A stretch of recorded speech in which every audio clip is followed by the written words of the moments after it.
La Iglesia Católica exige el celibato a sus sacerdotes y monjas, pero a muchos les resulta difícil hacerlo. Aunque algunos son obligados a ello, muchas de las relaciones sexuales que mantienen son voluntarias y, tanto con los sacerdotes como con los feligreses, el celibato se considera uno de los sacrificios más importantes que un sacerdote o una monja hacen por la Iglesia. Las monjas se consideran casadas con Cristo, en lugar de tomar un esposo humano, se dedican a Dios. Pero muchas monjas se enfrentan a un reto diario tratando de mantener sus votos y su fe. A pesar de sus expectativas de santidad y celibato, la Iglesia Católica ha sido objeto de una buena dosis de escándalos monásticos. Las monjas del convento romano de San Ambrogio de la Massima eran sometidas a derechos de iniciación sexual, en los que a veces participaban hasta 3 personas. Incluso después de que la fundadora del convento, María Agnese Firrao, fuera destituida de su cargo, otras monjas ocuparon su lugar.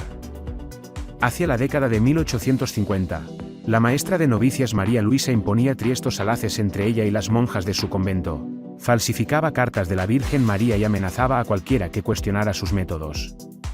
Estas verdades ilícitas, enterradas en los archivos vaticanos durante décadas, solo salieron a la luz cuando el erudito Hubert Wolf destapó el caso de par en las monjas de San Ambrogio. Sin embargo, aún más chocante es lo lejos que llegaron estas monjas para ocultar sus secretos. En la década de 1850, la fundadora del convento de San Ambrogio, Firrao, fue despojada de su mejor título por animar a otras monjas a adorarla como a un falso ídolo.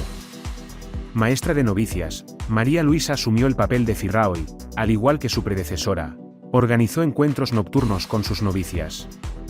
Una monja confesó: María Luisa me pidió que me tumbara en una posición determinada con las piernas levantadas, mientras ella se entrelazaba conmigo. Entonces hizo movimientos y un sonido que no puedo expresar con palabras, mientras me ordenaba que me colocara de modo que pudiera recibir sus fluidos corporales en mi interior. María Luisa afirmaba que estos fluidos podían curar enfermedades. También pidió a las novicias que se tumbaran cara a cara y pecho con ella como parte de su ritual de iniciación. La maestra de novicias María Luisa no solo se acostaba con las otras monjas, sino que también se liaba con uno de los confesores jesuitas del convento. Cuando ambos se encontraban por la noche, se libraban de las sospechas alegando motivos de comunión religiosa. De hecho, María Luisa consiguió embaucar al confesor y llevárselo a la cama utilizando cartas falsificadas de la Virgen María. María Luisa pidió a una novicia, María Francisca, que escribiera las santas cartas por su bella caligrafía, y pronto todos en el convento seguían las santas órdenes, incluido el confesor que se metió en la cama con María Luisa. La fundadora del convento, María Agnese Firrao, se vio envuelta en varios escándalos a principios del siglo XIX. Aunque había sido consejera espiritual del Papa Leo XII, Firrao se encontró en apuros cuando sus fechorías se hicieron públicas. Firrao no solo tuvo una aventura con su confesor, sino que también mantuvo una relación a 3 bandas con él y con otra monja. Realizó falsos milagros y abortó 2 veces al quedarse embarazada de funcionarios clericales. Milagrosamente, el convento de María Inés no fue clausurado por la Inquisición en 1816, cuando fue despojada de su título de abadesa. En cambio, la actividad ilícita continuó a puerta cerrada. Uno de los confesores de San Ambrogio albergaba un secreto, vivía bajo un nombre falso. En realidad era Joseph Kleutgen, consejero del Papa y destacado teólogo. En 1848, Kleutgen inició un romance con una de las monjas y, durante el juicio de la Inquisición, el confesor admitió que había tenido múltiples encuentros carnales con María Luisa. Kleutgen intentó defenderse: su aventura, insistió, era puramente espiritual. No se trataba de lujuria, afirmó Kleutgen, sino de religión. Aunque confesó, Kleutgen solo sufrió un castigo leve. La Inquisición ordenó su reclusión en una casa de jesuitas durante 2 años, y se le despojó de cualquier papel en la escucha de confesiones. María Luisa introdujo algunas prácticas poco ortodoxas entre las nuevas monjas, incluidos los derechos de iniciación sexual. María Luisa dijo a las monjas que sus fluidos corporales contenían bendiciones divinas que podían compartirse durante el clímax. Durante el juicio, María Luisa admitió que el santo fundador de la orden, Firrao, utilizaba métodos similares para transmitir su licor milagroso a María Luisa y se invitaba a las antiguas novicias a pasar la noche en la celda de María Luisa. Si alguna de las monjas se quejaba de los rituales, enfermaba misteriosamente y moría. La princesa Catalina de Hohenlohe enviudó 2 veces a los 36 años. En lugar de permanecer en su Alemania natal, la princesa se enamoró del convento romano de San Ambrogio y decidió hacerse monja. Sin embargo, poco después, la princesa descubrió un comportamiento sospechoso y pronto temió por su vida. La princesa sacó de contrabando una carta críptica que decía simplemente «Sálvame». Tras descubrir el comportamiento ilícito y controlador de la abadesa, creyó que María Luisa intentaba matarla lentamente. Durante el juicio de la Inquisición, María Luisa fue acusada de participar en encuentros lésbicos, venerar a una falsa santa y asesinato, pero un crimen en particular destacó durante su juicio.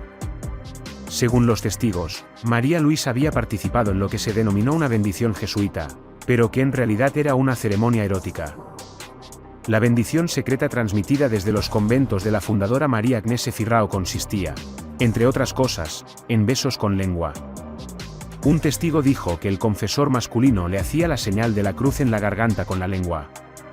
A veces introducía la lengua en la boca de la penitente y la besaba en el corazón mientras recibía la bendición.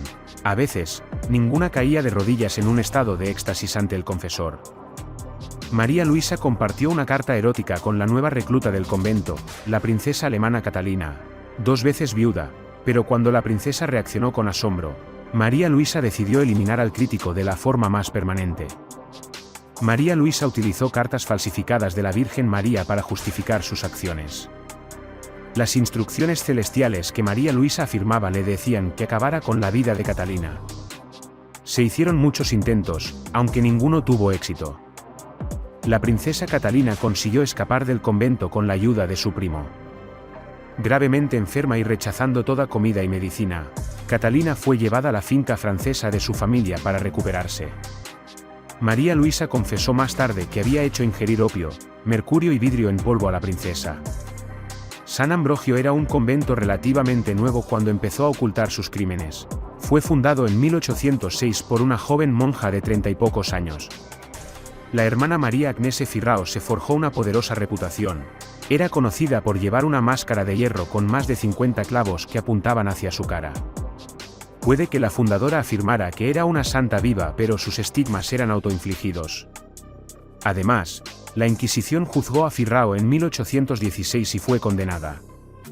Los cargos fueron santidad fingida y comportamiento lascivo con su confesor.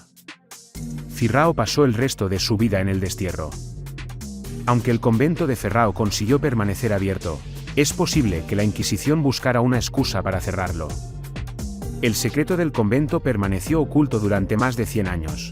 Incluso después de un juicio de la Inquisición, los secretos de San Ambrogio nunca se hicieron públicos.